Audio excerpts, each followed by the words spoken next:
It's time to cover our next issue of Nintendo Power, issue 113 for October of 1998. I'm using an emulator this time, kind of as a one-off, because I've gotten the 8BitDo N64 controller, Bluetooth controller, and currently it's not working with my N64 Bluetooth adapter, which is the... Excuse me. The Retro Time. Yeah, that's not working with the 8BitDo adapter, and I'm not able to properly update the firmware on the darn thing, so strike against that. I am planning to hopefully at some point get the analog 3D, but that's going to be a bit of a ways off. So I figured, okay, I want to try out the controller. Let's do it through an emulator for now. At the end of the video, I will give some quick thoughts on that controller. Our cover game for this issue is Turok 2. In the letters column, we have several letters from readers who've been looking at Super Mario RPG and Quest 64 and asking that fundamental question that has stuck in the minds of gamers for generations to come and still are like the focus of a podcast that I listen to on the regular to this day. What makes a good RPG? On the power charts, Mission Impossible joins the list for the Nintendo 64. We start off our articles with our cover game. Now, this article is for an alpha version of Turok 2 and has notes for levels 1 through 6 with the promise of follow-up coverage later. Because we're getting the follow-up coverage, and that's probably going to be a bit more in-depth once the game has actually come out, I'm going to hold off on covering it for now. We get an odd thing this issue where we get an advertisement and one for a third-party game, Xtreme G-2, like an actual ad like what you'd see in EGM or Next Gen magazine. That's kind of new. Nintendo Power hasn't shifted to being run by a third-party company like Future yet, so this is notable. The Ocarina of Time Preview continues, and we have notes on the first few areas of the game with young Link.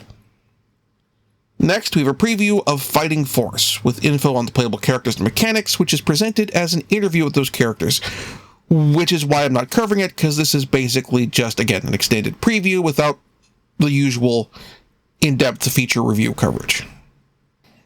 Next up, we have a comparison of the two main football games, Quarterback Club 99 and Madden 99. Both appear to shake up well, going from the article, with Quarterback Club 99 appearing to put more emphasis on the AI, properly reflecting the various teams. Quarterback Club played weird, in ways that makes me wonder if it's an issue with the emulator I'm using, Ares, or the game itself. On the one hand, while playing a game, I fired off a pass before I had a chance to pick a receiver. On the other hand, the one time I fired off a pass at a receiver I selected, and who did get the ball almost in the clear, they dropped the pass. And I can't tell if that's the game stats working under the hood, that AI thing they were talking about in the article, or something that I needed to control. Or was this difficulty lowering, saying, oh, this guy's open, I'm just going to shoot off a pass for the player without considering if the open player could catch it, or if there was another open player who I wanted to pass to instead. Kind of messy. First and 10. Now, Madden 99 also isn't particularly fun, partly because there are some weird control issues around kicking. Again, could possibly be an emulator issue. I don't want to replay all the games again to do it on original hardware, but the meter moved a little too fast, so it was hard to get the timing right for any real distance. Part of it's also the presentation, though. There's no music. It's incredibly sparse in how it presents the game in this regard, and the moments of commentary are few and far between. Because I've already read the issue of Next Gen with a review for this, I know this game got a bad review, so I'm tending towards this less being an emulation issue and more the game actually being kind of blah. With that said, it's more of a consistent blah than Quarterback Club was, so it's up to you. Next, we have a preview of Bumble, presented as a series of newspaper articles covering the premise and the game mechanics, but not much more than that. The Bomberman Hero guide continues with notes on the last levels of the game. In the classified information column, we have cheats for Banjo-Kazooie and for Mission Impossible. Our next title is Space Station Silicon Valley, a Rockstar game for the N64. We get a bunch of notes on per-world challenges, along with what robot animals you can control in which one. Now, Space Station Silicon Valley is a bit of an issue with Rockstar's sense of humor kind of taking control of the game. It starts with almost 4 minutes of unskippable cutscenes that are supposed to be funny, but then once you start playing, it becomes a novel and inventive game, and definitely something that Rockstar isn't making these days, namely a kind of puzzle platformer, and actually hasn't made in a quarter century. It just would have been nice if the comedy had been executed a little better, and there was an option to skip past some of it and get right to the gameplay a little sooner, but honestly, this was way better than I expected. We have another extreme sports game with Twisted Edge Snowboarding, with notes on each racer, board, and track. Twisted Edge Snowboarding is a basic level snowboarding racing game. It's pretty easy to pick up and play, and the tracks do have some nice little tweaks with each little iteration as the difficulty escalates, but that said, the changes are fundamentally variants on the same 4 tracks on the first 2 difficulties, just with some paths kind of branching, which makes for a bit of a bummer.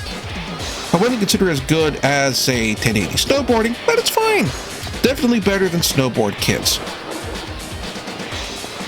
We have another WCW wrestling game with WCW vs. NWO Revenge. The article has match types and the full roster.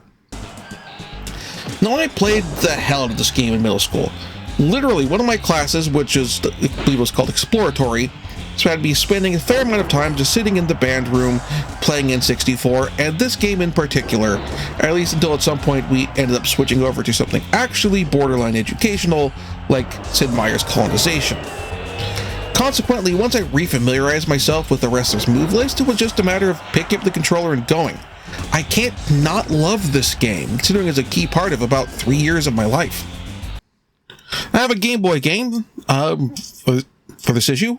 First one in a while, with Mulan. We have a few level maps and some gameplay notes. This game is dog shit. Absolute kusuge. It is, frankly, sad after all this time without any real Game Boy titles. Aside from a couple I've skipped that were like baseball sports games and a wrestling game, this is the first new to the Game Boy title we get before Pokemon that it's something this dire. I almost wonder if the Game Boy developers were just trying to clear out of the way of the impending juggernaut of Pokemon, or if there were some actually good games that came out during this period that just Nintendo Power isn't touching. If so, how were they, considering that this game, Mulan, is what they did decide to feature in the magazine? We have an article with a bunch of developers from the UK and France, including Rare, Ubisoft, Infogrames, and Psygnosis. In Counselor's Corner, we have strategies for both of the N64's big spy games, Mission Impossible and GoldenEye. Our racing game for the issue is NASCAR 99 with the full driver roster and info on all the tracks. NASCAR 99 is fine. Look, there are tracks here like Watkins Glen that aren't your standard oval tracks, but when you go into an exhibition match and you get dropped in an oval, which admittedly for NASCAR is the expectation, it feels like a bit of a pain. Also, like, one of the things that I'm not a biggest fan of with NASCAR is races starting with a rolling start. NASCAR in general, not just this game. Well, the rolling start instead of a standing start, and a rolling start in single file at that. When I think that having a standing start or having the cars in side by side adds a lot of strategy to the start of the race. Now, I could run a full race with like hundreds of laps with pit stops enabled, and that would lead to strategy with pitting, but that puts me as both driver and race engineer in a position where I have to figure out pit strategy while also be paying attention to all sorts of other crap like tire life and how much fuel everyone else has in order to be able to make those decisions properly. Which is more splitting of attention than the actual drivers have to do. I'd rather play a NASCAR mod for Motorsport Manager than this. And now playing Gollum, Pokemon gets a rating, and I wonder if we're going to get any actual coverage of it in the magazine itself, or is it just going to be a add-in insert? I hope we get it in the actual main magazine. And wrapping things up in Pak Watch, we have a preview of the Game Boy Color. My pick of the issue is WCW vs. NWO Revenge. I had hoped this game would live up to my nostalgic perception of it, of significant portions of middle school spent in the band room playing the game with classmates, and I was not disappointed. The game controls incredibly well. I definitely get why the game has had such a long reputation. It's not just nostalgia goggles here, it's probably one of the best wrestling games of this era, at least until Yuke starts putting out the SmackDown games. Next issue, we will finally get Ocarina of Time. Before I wrap up though, real quick thoughts on that 8BitDo N64 Bluetooth controller. It is honestly a quite solid experience. There is a bit of an issue, so back up. It does use a similar design to controllers like the Retrobit Dual 64 controller, where it basically puts it into a more conventional controller shape with two different X trigger buttons, ultimately kind of serving the same purpose.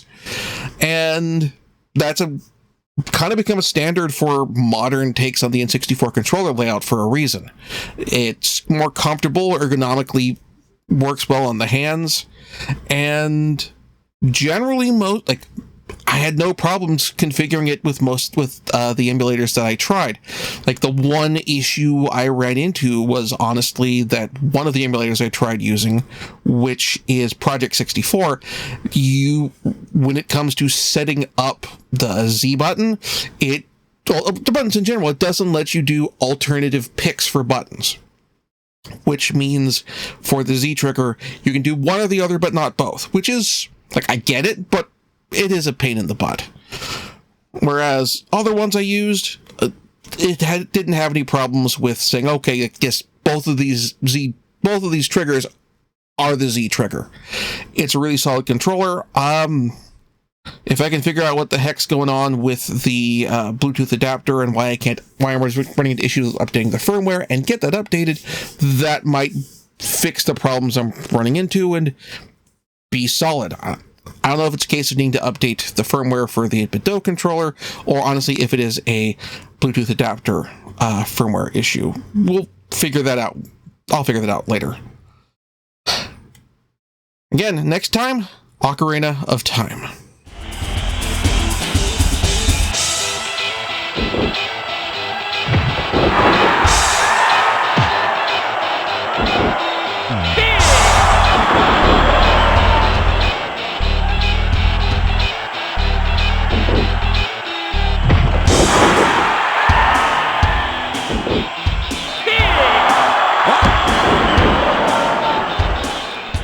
Thank you very much for watching. If you enjoyed the show, please like and subscribe. Also consider backing my Patreon. Patreon backers get episodes up to 1 week early of this show and any future Let's Plays. Also, please consider backing my Ko-fi. Toss me a few bucks, also helps support the show, and it's not a monthly obligation or anything like that.